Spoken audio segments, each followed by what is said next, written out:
Thanks, Hillary. My name is Shantanu Singh, and today we'll be talking about models and methods in biological image analysis. So our group focuses on microscopy images because there's so much information present, even in a single image. With modern image analysis software, it's possible to measure most phenotypes in most biological model systems of interest, including complex culture systems and patient tissues and so on.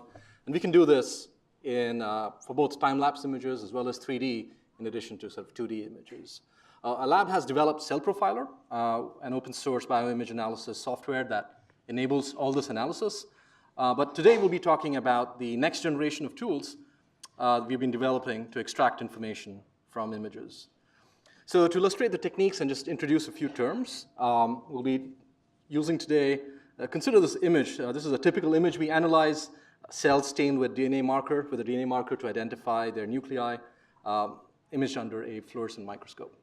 So let's say that you want to identify each cell in this image and get a rough estimate of its extent. So for each cell, let's say like this one, you see that up there, you'd want to place a tight bounding box around it. In computer vision, that's known as an object detection problem, and Jane Hung will present a solution for that today. One may want to not just get a box around each cell, but a precise delineation of the boundary so that you can make more accurate measurements on a per cell basis. And drawing such a boundary is an object segmentation problem in computer vision, and Juan Caicedo will present evaluations of two state-of-the-art techniques for that. So now this image is just the DNA channel of this multi-channel image. Here's a composite of 3 of those channels with DNA, actin, and tubulin marked using fluorescent stains. High-content images such as these allow you to extract a lot more information from each cell, using which you can create an image-based signature or a profile of these populations of cells. In this case, the population of cells has been treated with a specific compound. So the profile is essentially the image-based or morphological profile of that compound. Right? So Juan Caicedo will discuss a new approach that we have developed for creating image-based profiles from images such as these. And finally, Mohammad Rohban will address the problem of capturing heterogeneity when creating image-based profiles.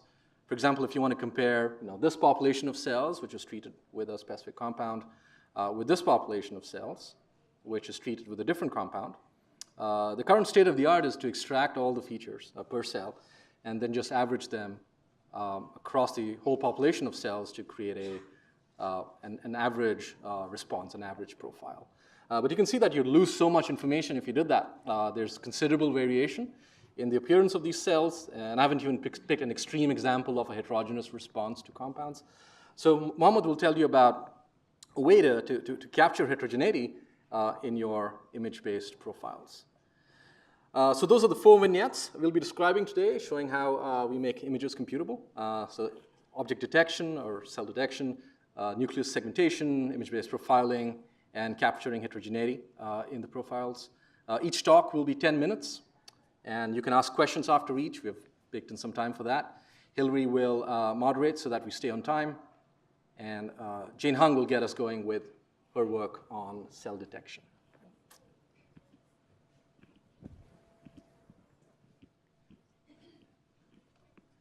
So detecting individual cells is really important if you want to get information at the single cell level, which might mean counting all the types of cells in an image or getting the size distribution. So I'm going to talk a little bit about how we at the imaging platform have thought about identifying cells in the past and a lot about how we're thinking about it now. So when I first came to the imaging platform a couple of years ago, this was the standard pipeline for identifying and classifying cells. Starting out with an image, first you did segmentation, which means for every pixel, you had to decide whether it belonged to an individual cell or a background. And then after identifying all the individual cells, you could do feature extraction on each of those cells. And you can get features like intensity, shape, or texture features. Using those features, you can then use a machine learning classifier like SVM, random forest, et cetera, and then get class labels for each of those cells. But actually, a lot of tasks that you want to accomplish accomplish with images in biology come down to counting. I was working with these blood smear images of malaria-infected blood, and what we wanted to do was count how many cells there were at various stages of development. So for this type of scenario, we could look at this as an object detection problem, rather than having to figure out which pixels belong to cells and then having to break up those pixels into individual cells. For object detection, you just find the bounding boxes around the cells, and one consequence of that is that it's a lot easier to handle overlapping cells and classification. So to figure out what approach to use object detection, we looked at the world of computer vision and natural images. So the state of the art then, as well as now, it's all based on an architecture called faster RCNN, or faster region-based convolutional neural network. This is a schematic of what faster RCN looks like. First, the first part is the backbone. It's a convolutional neural network. You can put AlexNet, ResNet, whatever CNN you want. And that acts as a feature extractor, which goes into a region proposal network. And basically, this part will identify candidate object regions. And after that, for the candidate regions, you then classify them as either background or one of the object classes. So we wanted to let people use faster RCNN in an easier way. So we created a TensorFlow Keras package called Keras RCNN. And using Keras RCNN, you can implement faster RCNN in just a few lines of code, as you see here. And this, if you compare with other implementations, like in Caffe, you need thousands of lines of code. So this really reduces the complexity. And if you want to check it out, you can find it on GitHub, as well as our ResNet implementation, Keras ResNet. And you could use that as the backbone of Keras RCNN. So that's all I wanted to say. Next will be Juan.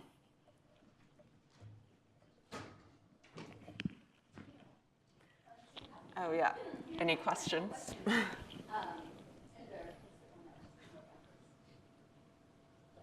Describe a bit the training data for the rest of this algorithm? Well, so it's sort of based on what you want to do with it. So for me, I collected a lot of images of malaria-infected blood and kind of got it from different sources, got the annotations, broke it up, and then did augmentation. But it's sort of based on whatever application you want to do. Presumably, you need are you using training data from that's already been segmented using other tools? Are you hand segmenting? It seems like you couldn't do that. You need too many. Yeah, I mean, so for me, I had to kind of make it from scratch. So got the images, kind of did some semi-automated annotations. So found the bounding boxes of all the cells in the image. So how many examples did you need to make to make this useful for your case? So I had about 100,000 cells. That was around 1,000 images. And is the network sort of pre-trained, and then you? So that's an option. Yeah, you can put in whatever backbone you want. You can put in something that's pre-trained. You can train from scratch. It's customizable that way. And did you train from scratch, or did you use a pre-trained backbone? Did you compare them? So I did both. I think they kind of got similar answers, but the training from scratch just took a lot longer.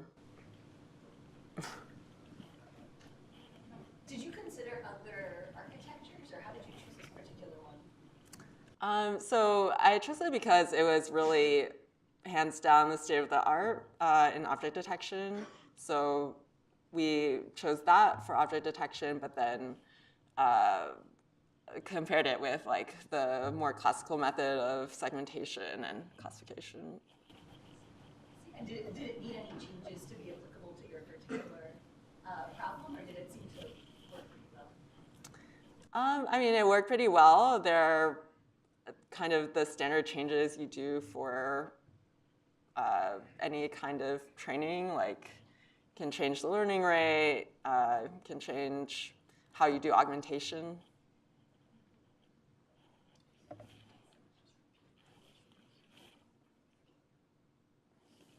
Then, thanks very much. Thanks.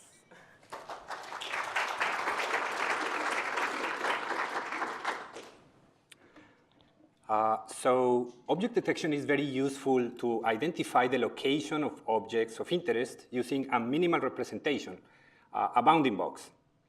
Bounding boxes are easier to draw by humans than segmentations, especially when creating ground truth annotations for training. But in some applications, delineating the object of interest is necessary, such as quantifying the area and shape of the nucleus. In this work, we evaluated deep learning models for segmenting nuclei from fluorescence images. So fluorescence images are widely used in a range of biological applications and are used to analyze cell structures.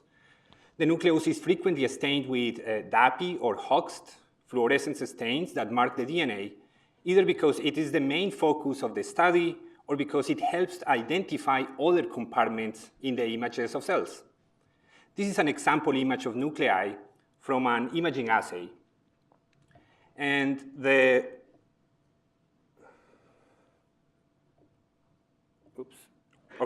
So the segmentation problem consists of identifying the pixels that belong to each nucleus and separating it from the rest of the nuclei in the image. We want to label each of those with a different color, for instance.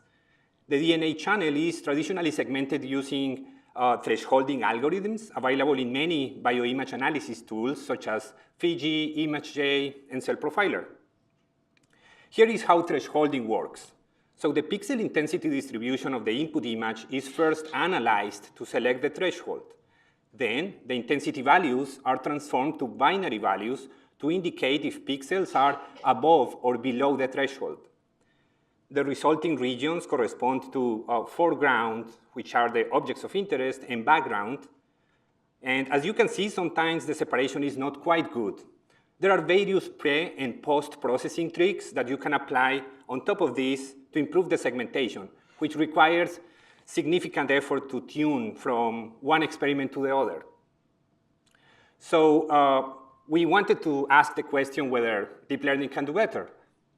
Image segmentation using neural networks is approached as a supervised learning problem, where example input-output pairs are provided to the learning algorithm. So in our team, we started manually annotating more than 20,000 individual nuclei in 200 images of a large screen to establish a ground truth segmentation for this study. To separate individual object instances, several researchers have suggested to use a boundary detection approach, transforming the problem into one where pixels have to be classified belonging to one of the three possible categories: background in red, interior of cells in green, and the boundaries in blue. With this, a convolutional neural network can be trained to take a nuclei image as an input and produce the boundary map as an output. Later, the CNN is used to transform new images into boundary maps when the CNN has been trained already. So with this map, we can recover individual instances by running a connected component algorithm from graph theory, which identifies independent regions from pixels in the green channel of this image. So in our study, we evaluated two architectures of neural networks that have been reported in the bioimage literature during the recent years for segmenting microscopy images of cells. These two are UNet and DeepCell.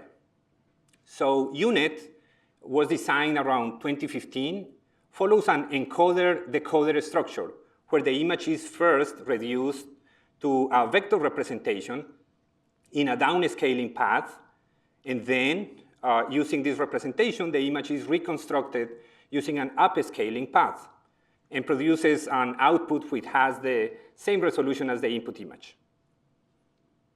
So this architecture included two novel ideas at the time.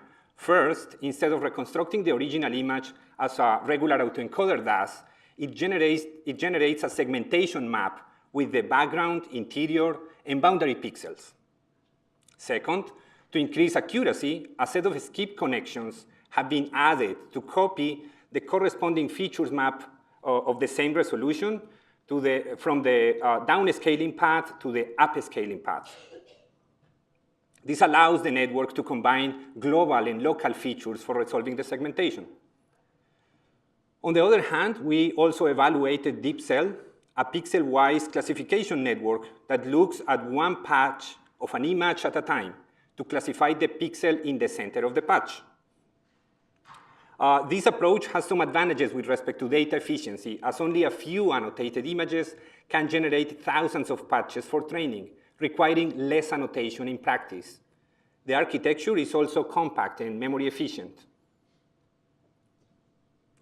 So we proceed to evaluate these two algorithms and to identify correctly detected objects, we use the intersection over union measurement, which is sort of an overlap measurement between ground truth annotations and the estimated segmentation of different segmentation algorithms. Intuitively, intersection over union measures how well aligned are two objects by looking at the shared area. If there is 100% shared area, it means that the estimated segmentation covers the ground truth segmentation perfectly. In our evaluation, we consider multiple intersection over union thresholds as illustrated in the x-axis of this plot. The plot shows the performance in terms of F1 score for 4 algorithms, 2 deep learning algorithms, UNet and DeepCell, as well as 2 baseline algorithms, which are based on the CellProfiler pipelines, one which is the basic pipeline, and another one that has like more tunes and different modules to correct the inputs and outputs. In general, UNet presents like the better performance overall across all the thresholds that we considered. If we look at example images, we see less errors and better ability to separate objects than classical approaches in both deep learning algorithms. For instance, in this ground truth image, we see that here we have a couple of objects, and none of the algorithms was able to separate those according to the ground truth segmentation. On the other hand, we have a group of objects here which were correctly segmented by both deep learning algorithms, but are not easily separated with different CellProfiler configurations. We looked at the detail of errors by type. Here we see 2 types of common errors when segmenting nuclei, splits and merges. So merges can be identified when a single estimated segmentation, such as this one. So in a merge, what we have is a single estimated segmentation, which is this, the predicted segmentation, and it's covering a couple of ground truth objects. And in this example, we have 4 objects, and the merge is actually producing only a single object when in reality we have 4. The split is the opposite. We have a single object, a single ground truth object, and the object is being split in multiple parts, when in reality there is only a single one. When we compare the counts of errors of different methods, we see that deep learning algorithms make less errors, both in merges and splits. You can also see that merges are a typical common error when using traditional segmentation algorithms. So all these experiments were done in a single data set with similar experimental conditions, and we wanted to evaluate the generalization ability of the UNet to segment images in other data sets, as well as to figure out how it transfers to new data sets. If it transfers well, we don't need to annotate images in every biological experiment, but instead reuse a single model for many experiments. We found that a model transferred well as long as the training images contain very realistic artifacts of experimental conditions, which means we first need to collect images from various experiments anyways. Here are some examples of the artifacts that are useful when training images in order to transfer into another data set. We believe that a single robust model shared by the community can remove the need for tweaking pipelines in each experiment. So this has been the motivation of our lab when organizing the Data Science Bowl 2018 in collaboration with Kaggle and NVIDIA. This has been a huge team effort, and for this challenge, we created a larger data set with images from multiple experiments and various acquisition techniques. We asked the data science community to segment all nuclei in a test set as accurately as possible in a challenge that started in January and ended last week. About 4,000 teams from all over the world created machine learning models to solve the nucleus segmentation problem in a wider context, any microscopy image, not just fluorescence images, as the study that I just showed. The teams participating in this challenge have been very successful applying variants of mainly two different models, mask RCNN, which is an adaptation of the method presented by Jane for object detection, as well as units, which I just described. We are eager to learn more from the community to make segmentations more accurate in a wide range of biological applications. And we are currently analyzing the results together with Alan Goodman, who has been leading this effort. We'd love to come back to tell you more about this in a few months when the final results have been curated. And with this, I'm happy to take some questions before moving to the next section of the presentation.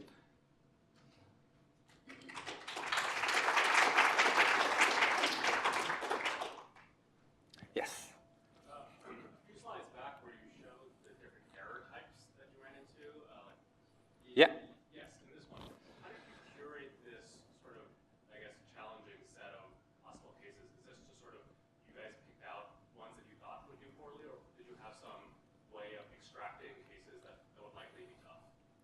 Right, so the question is, how did we decide to analyze splits and merges as opposed to other types of errors? Yeah, and how did you build the particular data set of challenging cases that you would use to evaluate, how the deep learning models did versus the challenge? Oh, okay, and how did we collect those examples to evaluate?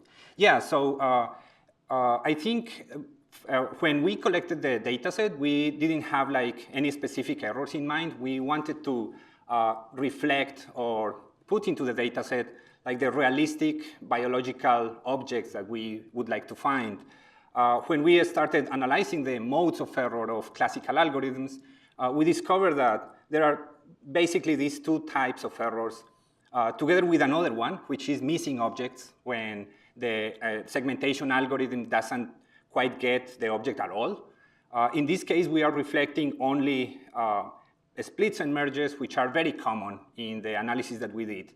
So we didn't have to come up with the types of errors beforehand, because the ground truth was created by expert biologists that think that those objects should be separated. And we only were analyzing the results. Nice. Sure.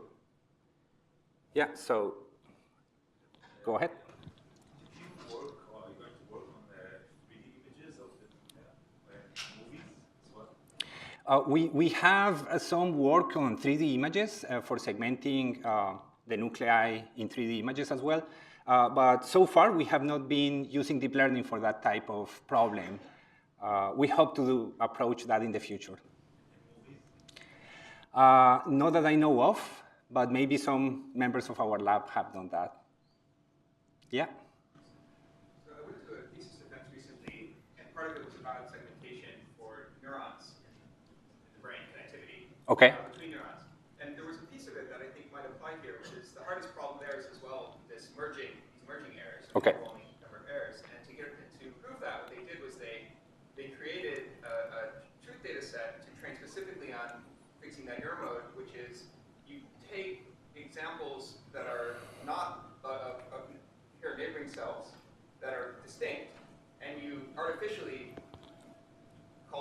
so you know they shouldn't be. So you create a data set that's highly enriched for these truly merged things and things that shouldn't be merged, and this becomes sort of a layer to specifically run this error mode. So this might work in this context too. Yeah, interesting. Thank you so much. You create your own fake merges when you know they shouldn't be. Right, right. So it's like a sort of augmentation technique to create more of these difficult cases, right? Great. Yeah. I just wondered, for the fake bowl or whatever, how many different cell types, like if it matters what cell types are covered, and did this focus on any specific group, or was it sort of, did you try to include lots of different ones? Have you noticed any variability in performance of different cell types? Oh, different cell types. How heterogeneous the sample is in terms of the cell types? Right. Or does that not matter at all? Yeah, so in this particular experiment, we only used a single cell line with multiple perturbations that display, let's say, like different phenotypes induced by perturbations. But in the challenge, we actually included different experiments with different cell types and even tissues. So it's basically any type of microscopy image that we could find of. And we are still analyzing those results, so we don't know whether the variability from one experiment to another makes a difference. That's part of our current work. Yeah? What about H&E slides? Yeah, those are included in this data set, in the Data Science Bowl 2018. So again, we're still analyzing those results, and we hope to get you some answers related to those specific questions in the future. I could somehow use the winning solution. Which one, sorry? Winning solution. The first place solution. I'm going to use a somehow. Okay. Research. What are you going to do with the people who win? With the winning code? Oh, if it's going to be available, or? I know it's available. It will be available. I'm going to use it somehow in your research. Yeah, definitely. I mean, we're still learning from the winning solutions, and we're analyzing what type of strategies did they use and so on and so forth. We found that for the winning solutions, the ones in the top, they are using like multiple ensembles of models. So it's not just a single strategy. They use like multiple ones and then average out the outputs and produce like the final segmentation. That's probably not going to be like feasible in user-friendly software, but nevertheless, there are some other tricks that we want to incorporate in our current solutions, and we're still analyzing that. Okay, so where is the mouse? Here we go. So the next application is image-based profiling, in which we have proposed a weakly supervised learning approach to compute features of single cells for analyzing perturbations. So the main goal of image-based profiling is creating signatures of treatments by quantifying the morphology of cells. First, images of culture cells or the model of organism of interest in your application, those images are captured for all treatments of experimental conditions. Then these images are segmented, or the objects are detected with any of the algorithms that we discussed before in order to identify single cells. Next, we compute features of each of those single cells to create matrices of features that expand a lot of morphological descriptors, such as cell size, the area of the cell, the area of the nucleus, shape, distribution of intensities. We also use textures, regular patterns, the presence of organelles, and many other things that you can find in individual cells.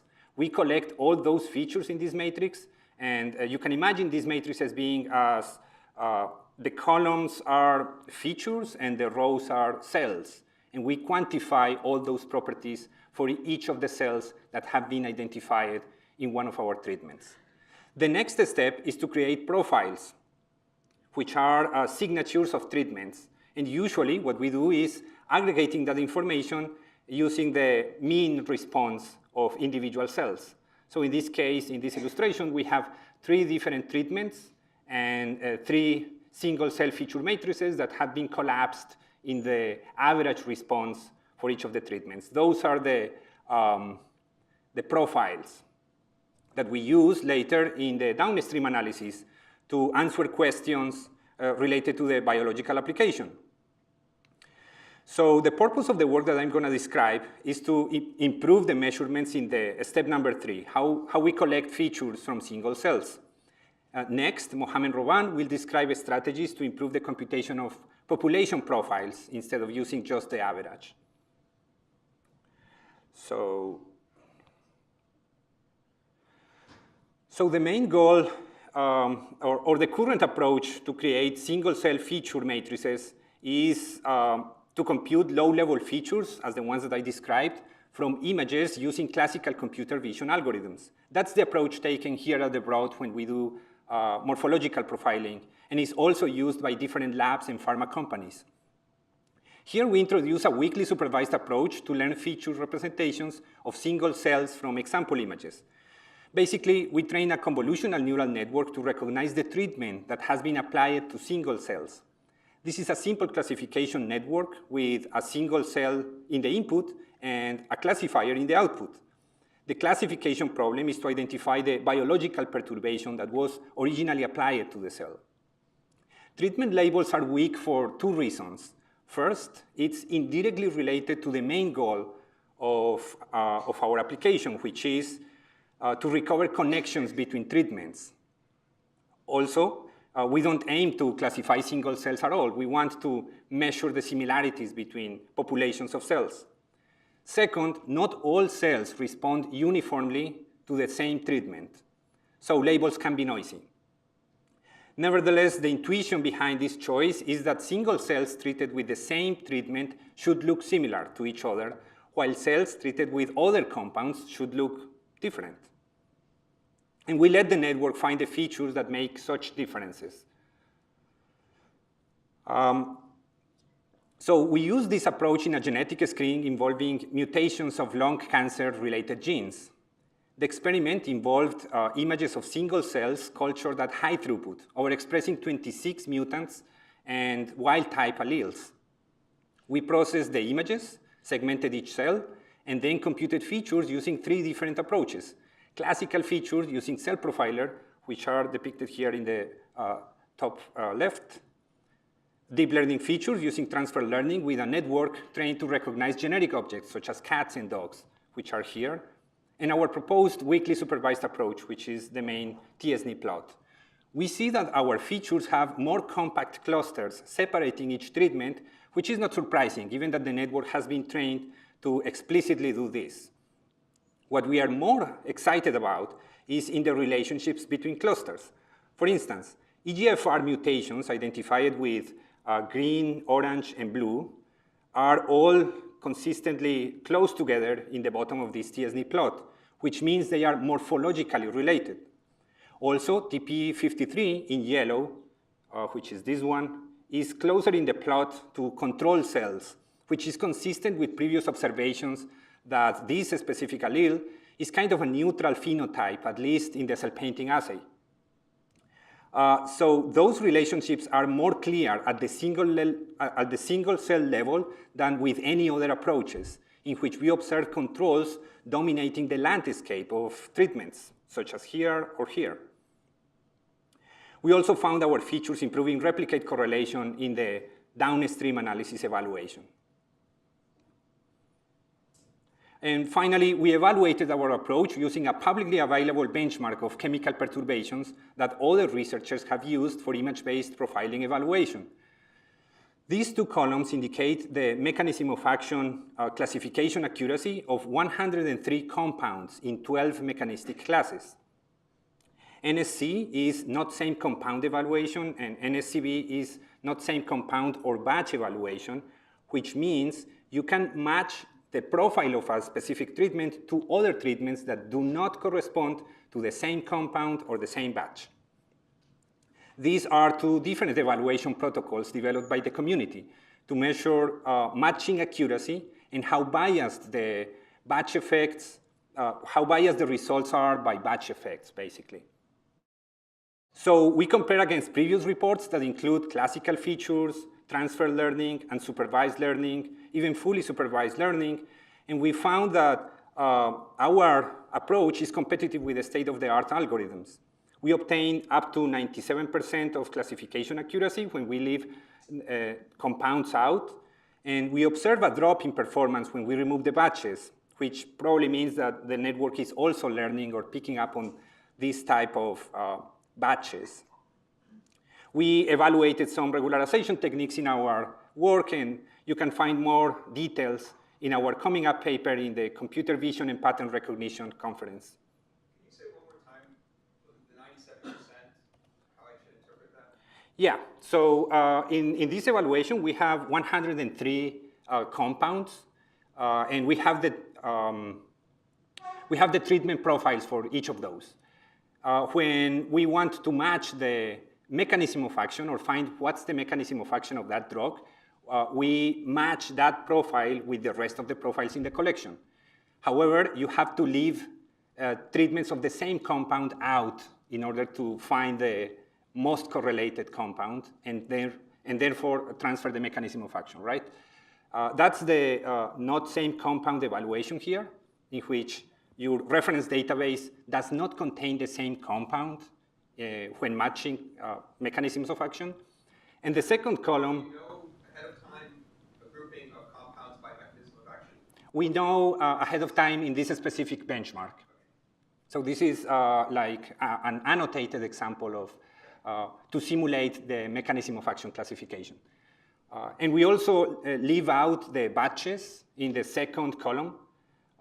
So you're not allowed to match any compound of the same type of treatment, and also you're not allowed to match any other treatment that was created in the same batch, basically.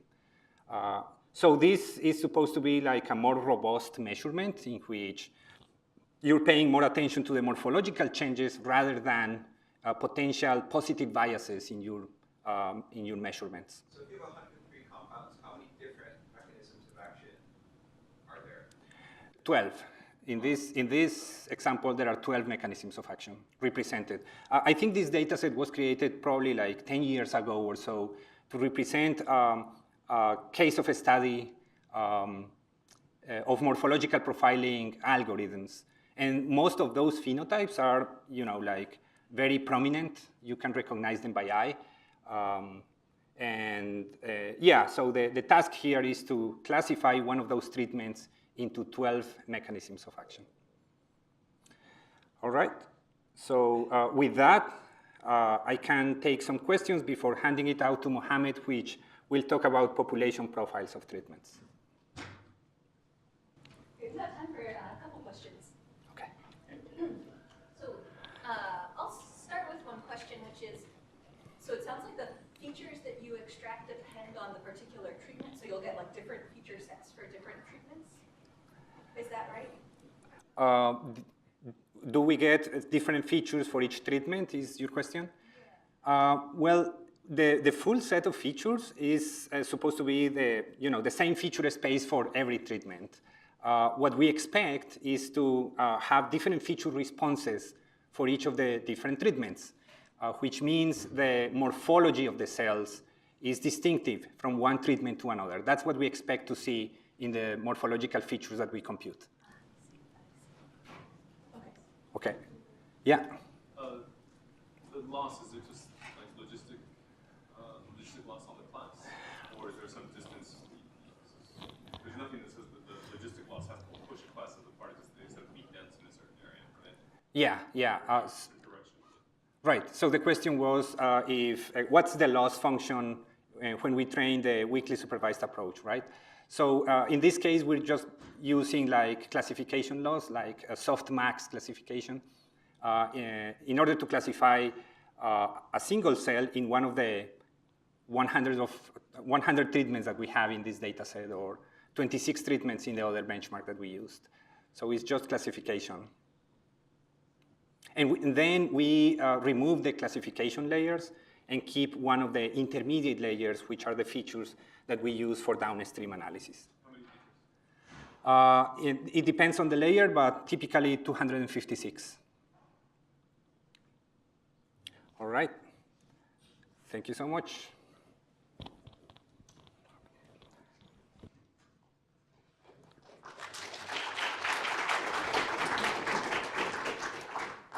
Thanks, Juan. So in this part of the presentation, I'm going to tell you about a new image-based profiling method which captures single-cell heterogeneity via data fusion. So I'm going to introduce image-based profiling from a different perspective to get us started. Let's assume that we have two cell populations, P1 and P2, shown here, and we ask the question whether they are similar in their phenotypes. The usual approach that we take is to identify and quantify the cells and translating those images into a point cloud in the feature space, which could be done using either traditional image processing techniques, such as CellProfiler, or a deep model like the one Juan described.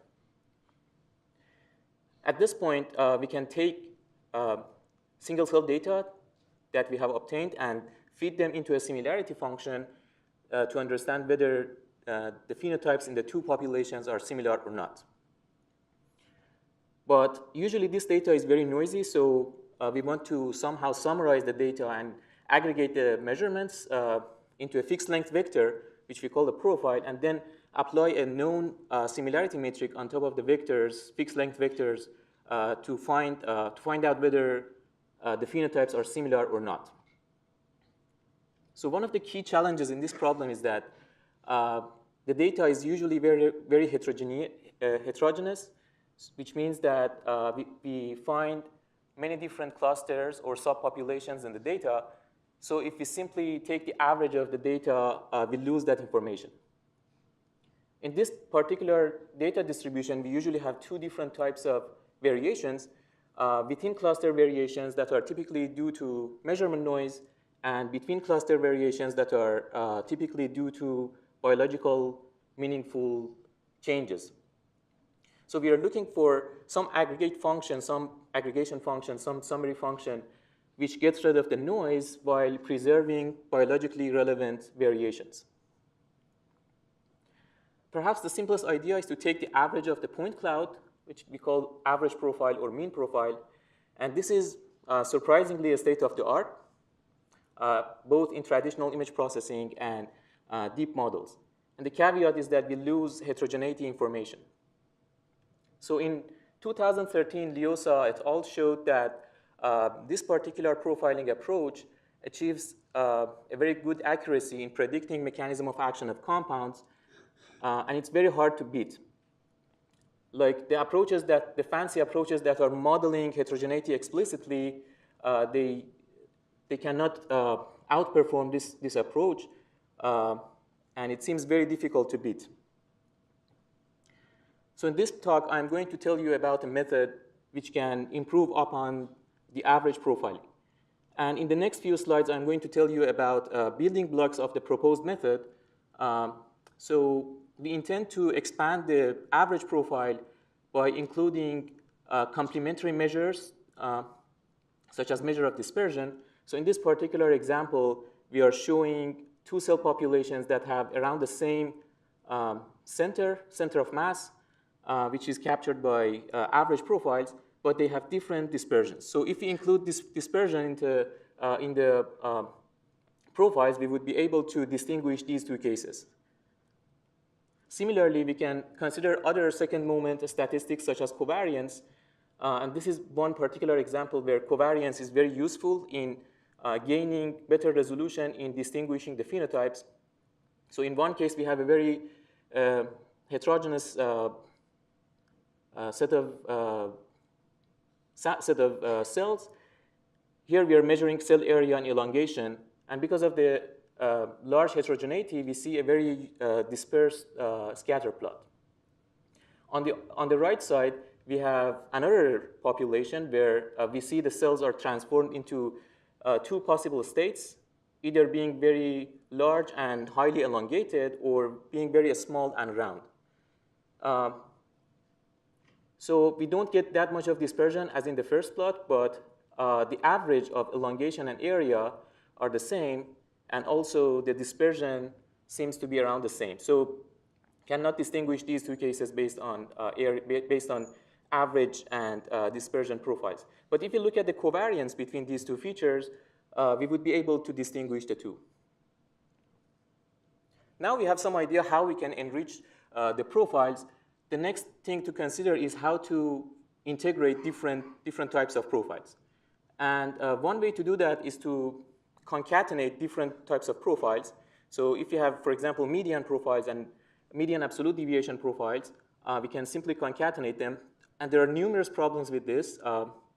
We get a higher dimensional representation and run into issues with pairs of dimensionality. We get lower signal-to-noise ratio in the concatenated representation than the higher quality data type. And the third problem is that even if we apply some normalization, such as z-scoring on the features in each data type, the distributions could still be very different for the corresponding features. And when we apply a known similarity metric on the concatenated profile, it may get biased toward either of the two representations. So we propose to do the data fusion instead at a similarity matrices level. So we transform the profiles into treatment similarity matrices, and then we apply a known similarity fusion method called similarity network fusion, or SNF. And then we get the resulting matrix.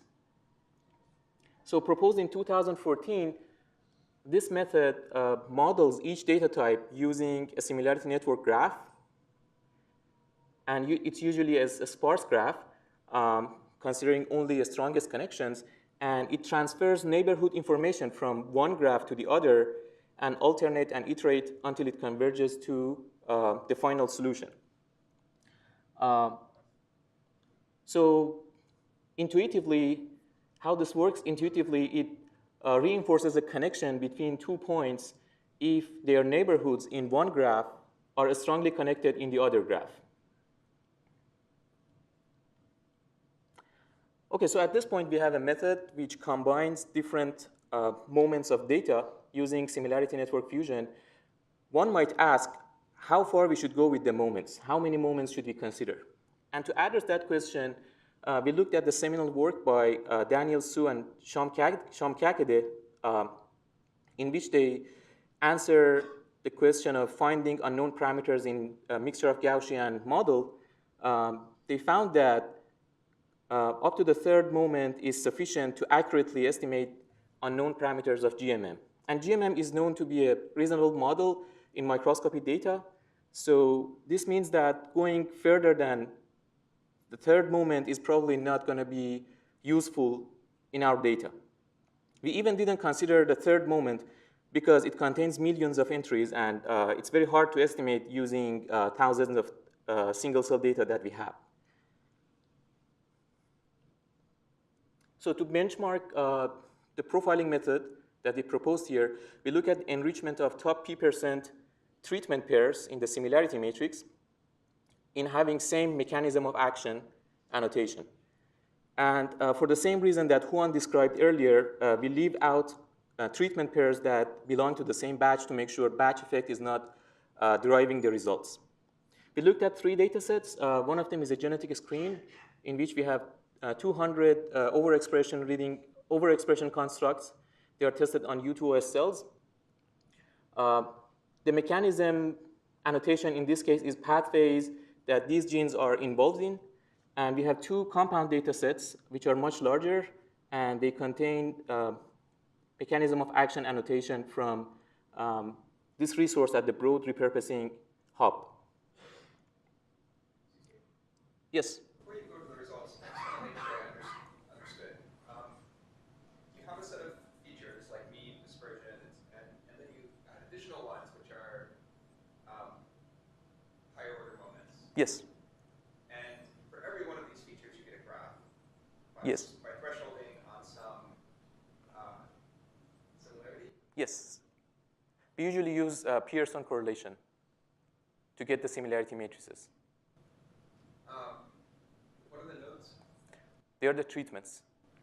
Treatments. Right.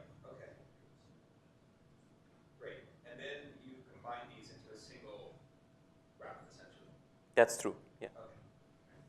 Does the combining of the graphs allow you to then figure out what combination of features would have given you that graph? Like, do you get features at the end? No, we don't get the features. We just get the similarity matrix. Yes. That's one of the caveats with this method. Here, I'm showing one example of an MOA, adrenergic receptor antagonist, which show best improvement when we use SNF on these data types, along with each of these data types. So these are similarity graphs. The edges are the top 5% connections in the data set in each case. And as we see, the set of connections that are captured by each method are non-overlapping, which means that these data types are really complementary to each other. And interestingly, when we combine them using SNF, we see that we get a better overall connectivity in the fused graph. We also looked at a more global picture of the problem. So these are enrichment curves. So folds of enrichment on the y-axis, and on the x-axis, the size of top most correlated or top most similar connections that we are considering its enrichment. The red curve is the case that we fuse median, MAT, and covariance. And as we see, it's consistently giving better enrichment across data types, across data sets. And interestingly, that happens around top 0.5% connections. And the next best competitor is when we fuse median and MAT. So apparently, covariance has some additional value. And this means that if we integrate heterogeneity using a data fusion technique into average profiles, we can improve the quality of the profiles. And at the end, I want to thank all the people in the imaging platform. And with that, I would be happy to take your questions.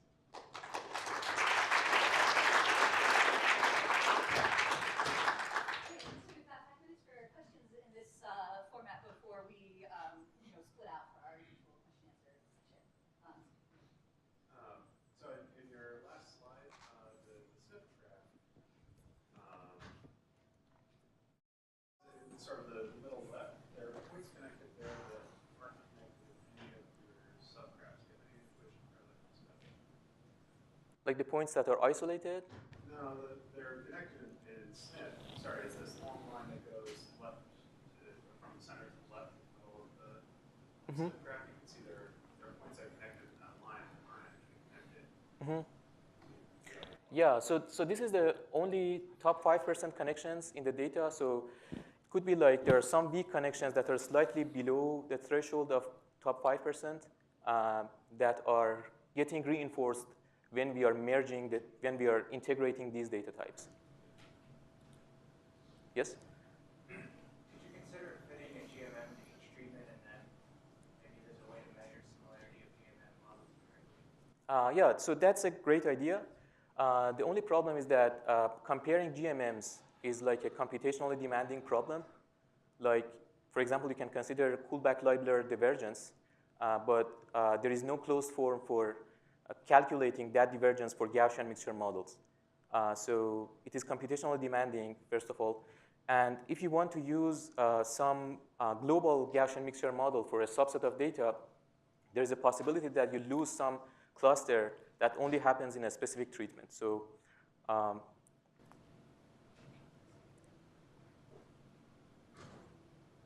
yes? What about using something simple like mutual information? Mutual information? Yeah. Mutual information of what quantities? The profile. Of the profiles? And how does that help to capture heterogeneity?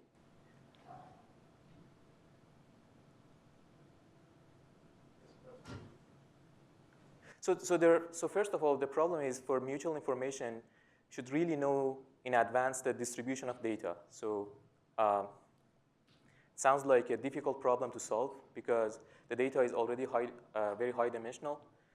So And to me, it's not clear how that helps to capture heterogeneity.